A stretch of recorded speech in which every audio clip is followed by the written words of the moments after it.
ঠিক যেই জায়গাটায় বাবরি মসজিদ হওয়ার কথা মুর্শিদাবাদে, আমি তো দেখলাম সাইট ফর পেট্রোল পাম্প। এবার আমি জানি না মানে মসজিদের সিনোনিম সমর্থক শব্দ পেট্রোল পাম্প কবে থেকে হলো।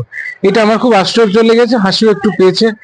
কিন্তু আমি কারো ধর্মাচার নিয়ে হাসাহাসি করতে চাই না, তবে এটুকু আমি বলবো যে বিভিন্ন ভাবে আমরা দেখেছি এক শ্রেণীর মুসলমান জঙ্গিবাদকে বা আপনার আক্রান্তাদের, বিদেশি আক্রান্তাদের ভীষণভাবে সেলিব্রেট করেছে।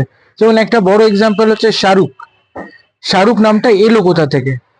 তিমুর লং, সবচেয়ে বড় আপনার হিংস্র মানুষ যিনি ভারত আক্রমণ করেছেন, তার ছেলের নাম কিন্তু শাহরুখ মির্জা খান, এবং তার নামে আজও কয়েন পাওয়া যায়।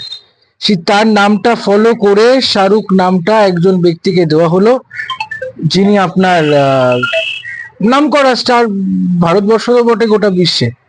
তার মানে কি, আমি আমার পূর্বপুরুষের সেই কীর্তিটা সেলিব্রেট করতে চাই, যে কীর্তিটা খুব আপনার রক্তক্ষয়ী বা খুব হিংস্র। তো এই জিনিসটারই একটা কন্টিনিউয়েশন হচ্ছে বাবরি মসজিদ। তুমি এটা মসজিদ করতে চাইবে, খুব ভালো কথা, করো না। তুমি নিজের নামে করো, নিজের বাবার নামে করো, স্ত্রী পুত্র কন্যা এলাকা পাড়া, তোমার যদি কোনো গুরুদেব থাকেন, সবকিছু নিয়ে করতে পারো। কিন্তু কেন তুমি বাবরের নাম নিলে? কারণ বাবরি মসজিদটা তৈরি হওয়ার পেছনে একটা রক্তক্ষয়ী ইতিহাস লেখা আছে, বাবরের হিংস্রতা যেটাকে দর্শায়। ঠিক এই কারণে আমি দেখছি যে এই হিংস্রতাটাকে পালন করার জন্য সিম্বলিক মনিউমেন্ট জায়গায় জায়গায় তৈরি হচ্ছে, সিম্বলিক রোড জায়গায় জায়গায় তৈরি হচ্ছে। এবার যদি আমরা বলি এটা করো না, তাহলে আমরা আর সেকুলার থাকছি না, আপনার সহিষ্ণু থাকছি না, আমরা হয়ে যাচ্ছি আপনার হিন্দু উগ্রবাদী।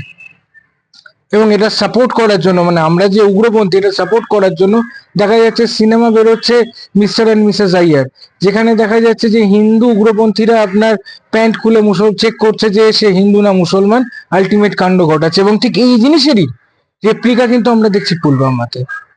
তো এগুলো বন্ধ হওয়া দরকার, এক লাইনেই বলবো, এবং সোচ্চার হওয়া দরকার এর বিরুদ্ধে।